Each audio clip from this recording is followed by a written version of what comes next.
عمران خان کے پیچھے کھڑی ہے، اسی طرح سے کابینہ جو ہے وہ بھی عمران خان کے پیچھے کھڑی ہے۔ کل کے فیصلے میں ہم یہ سمجھتے ہیں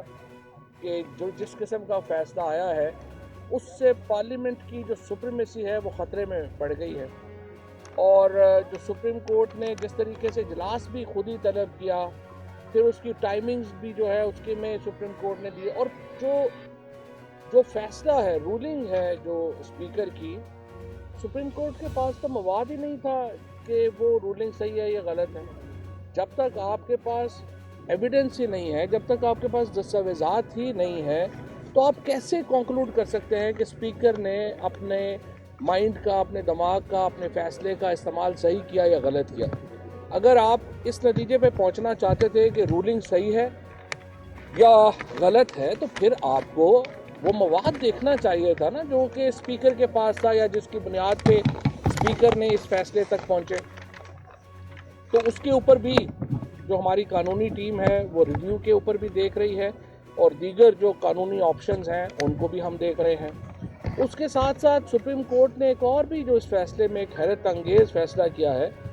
وہ یہ ہے کہ انہوں نے اسپیکر کو یہ کہا ہے کہ وہ جو ہمارے منحرفین ہیں وہ ووٹ ڈال سکیں گے، حالانکہ وہ کیس تو سنا ہی نہیں گیا سپریم کورٹ میں۔ سپریم کورٹ کے سامنے تو یہ کیس ہی نہیں تھا کہ وہ ڈال سکتے ہیں یا نہیں ڈال سکتے ہیں۔ اور یہ کہنا کہ پاکستان میں اس طرح سے جو ہارس ٹریڈنگ ہے اور اس طرح سے جو معاملات ہوئے ہیں، ظاہر ہے کہ اس کے اوپر پوری قوم کو ایک تشویش ہے، اور سپریم کورٹ کا اور پارلیمان کا جو ایک اپنا اپنا کام ہے۔ ہم سمجھتے ہیں کہ اس فیصلے کے بعد یہ ممکن نہیں رہا کہ آپ یہ جو ٹریکٹومی آف پاور جس کو ہم کہتے ہیں، یا سپریشن آف پاورز کا جو پرنسپل ہے، وہ پاکستان میں بری طرح اس کی جو ہے وہ خلاف ورزی ہوئی ہے، اور پارلیمنٹ کی سپریمیسی اب نہیں رہی ہے۔ جو حاکمیت ہے وہ پارلیمان کی نہیں رہی ہے، بلکہ وہ شفٹ ہو گئی ہے سپریم کورٹ کی طرف، اور اس کا مطلب یہ ہے کہ پاکستان کے عوام حاکم نہیں ہیں پاکستان کے، بلکہ جو ججز ہیں یا چند ججز جو ہیں وہ اس کا فیصلہ کریں گے۔ سو یہ ایک ایسا معاملہ ہے جس کے اوپر بہرحال سپریم کورٹ کو نظر ثانی کرنی چاہیے، اور ہم انشاءاللہ اس کی نظر ثانی کے لیے بھی جائیں گے اور اس گفتگو پہ بھی جائیں گے۔ اب دوسرا اہم معاملہ یہ ہے کہ یہ ایک عمومی نو کانفیڈنس موشن نہیں ہے۔ عمومی نو کانفیڈنس موشن ہو تو اس کو ویلکم بھی کیا جاتا ہے، لیکن ہم نے اب تک جو مٹیریل ہے جو وفاقی حکومت کے سامنے موجود ہے، اس سے یہ بات بالکل واضح ہے کہ یہ جو نو کانفیڈنس موو آئی ہے، یہ ایک بین الاقوامی سازش کے تحت لائی گئی ہے۔ اس کی پشت کے اوپر چند بڑے مافیاز ہیں، ممالک ہیں، اور جس طرح سے اس کو پاکستان کے عوام تک پہنچایا گیا ہے، وہ سارے کا سارا جو سیریز ہے، وہ شہادتیں جو ہمارے پاس ہیں ان سے ظاہر ہوتا ہے کہ وہ ٹینٹڈ ہے۔ لہٰذا آج کابینہ نے یہ فیصلہ کیا ہے کہ کل جو ممبران اسمبلی ہیں ان کو وہ ریکارڈ جو اس وقت وفاقی حکومت کے پاس ہے، اوریجنل سائفر جو ہے وہ اس کو دیے بغیر جو اوریجنل ریکارڈز ہیں سارے، وہ تمام جو ممبران اسمبلی ہیں ان کے سامنے رکھے جائیں۔ جو شہادتیں ہیں اب تک اس نو کانفیڈنس کی، وہ ان کے سامنے رکھی جائیں، اور اس کے بعد بھی اگر کوئی یہ نو کانفیڈنس موو میں جانا چاہتا ہے تو پھر پاکستان کے لوگ فیصلہ کریں گے کہ پاکستان میں کون کدھر کھڑا ہے۔ جب ایسٹ انڈیا کمپنی نے قبضہ کیا تھا ہندوستان کے اوپر، تو اگر یہاں پہ میر جعفر اس کے ساتھ نہ ملتے تو کبھی یہ ہندوستان محکوم نہ ہوتا۔ اگر آج پاکستان کے عوام نے اپنی آزادی کی حفاظت نہ کی تو پاکستان دوبارہ ایک بہت بڑی غلامی میں جانے کو چلا جائے گا، اور ہمیں اپنی جدوجہد 23 مارچ 1940 سے دوبارہ شروع کرنی پڑے گی۔ ایک امپورٹڈ سلیکٹڈ گورنمنٹ ہمارے اوپر مسلط ہوگی، جس کی باگیں کہیں اور سے ہل رہی ہوں گی۔ پاکستان اپنے فیصلے خود نہیں کر پائے گا۔ تمام ہماری آزادی جو ہے वो सलब हो जाएगी, हम एक महकूम कौम बन जाएंगे। इसके साथ साथ आज काबीना ने ये जो एक आलमी साजिश है इसको सामने रखते हुए lieutenant general retired Tariq Khan की सरबराही में ये कमीशन तश्कील दिया है, जिसको ये कहा गया है कि वो इस सारे मामले के पीछे छुपे करैक्टर्स को, उनके मामलात को इन्वेस्टिगेट करे और वो कौम के सामने लाए जाए। जो TORs रखे गए हैं कमीशन के, उनके मुताबिक ये देखना है कि क्या ये जो कम्युनिके है, ये जो मरासला है, ये इसकी जैसे लीडर ऑफ अपोजिशन ने जब कह दिया कि ये एग्जिस्ट ही नहीं करता, तो ये इम्पॉर्टेंट है कि इसका पता हो कि एग्जिस्ट करता है या नहीं, ये मौजूद है या नहीं मौजूद। फिर ये भी देखें कि अगर ये मरासला मौजूद है तो इसके अंदर जो धमकी है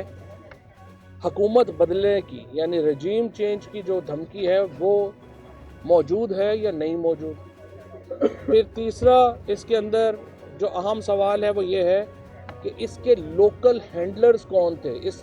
ये जो साजिश हुई हुकूमत के ख़िलाफ़, इसको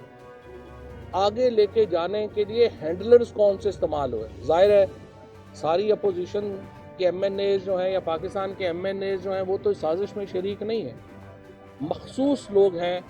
जिनको मालूम था कि ये साजिश कहाँ बनी, कैसे बनी, कहाँ से इसको लाया गया,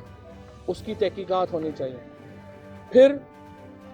8 से ज़्यादा जो मुनहरफीन हैं और बाकी भी जो 8 को बराह रास्त और बाकियों को इनडायरेक्टली अप्रोच किया गया नो कॉन्फिडेंस मूव के लिए बाहर की एक एम्बेसी की तरफ से। उनकी मुलाकातों के रिकॉर्ड हमारी इंटेलिजेंस एजेंसीज़ के पास मौजूद है। ये कमीशन जायज़ा ले कि ये लोग जो इन इंटेलिजेंस एजेंसीज़ के रिकॉर्ड के मुताबिक इन लोगों से उन्होंने मुलाकातें की,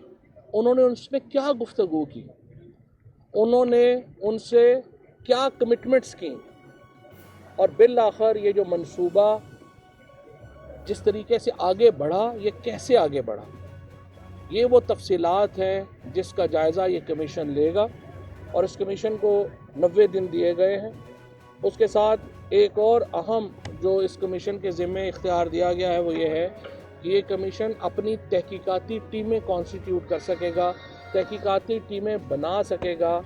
जो कि स्पेसिफ़िक मामलात के ऊपर माहिरीन इस कमीशन को अपनी मुआवनत दे सकें। उसके बाद काबीना ने इलेक्शन कमीशन ऑफ पाकिस्तान के कल के बयान के ऊपर शदीद तहफ़्फ़ुज़ात का इजहार किया, जिसमें उन्होंने कहा है कि वो ये इलेक्शन 7 महीने से पहले नहीं करा सकते। सवाल ये है, अगर वज़ीर-ए-आज़म के ख़िलाफ़ कोई नो कॉन्फिडेंस मूव ना आई होती और वज़ीर-ए-आज़म ये फ़ैसला करते कि हमें इलेक्शंस में जाना है, तो आइन के तहत 90 दिन में इलेक्शन होने हैं, क्या इलेक्शन कमीशन आके उस वक्त कहता कि हम करा नहीं सकते इलेक्शन? और ख़ुसूसन जब फैसला रिज़र्व हुआ और जजेस ने कहा कि हम अफ्तार के बाद ये फ़ैसला सुनाएंगे, इस दौरान उनका ये बयान आना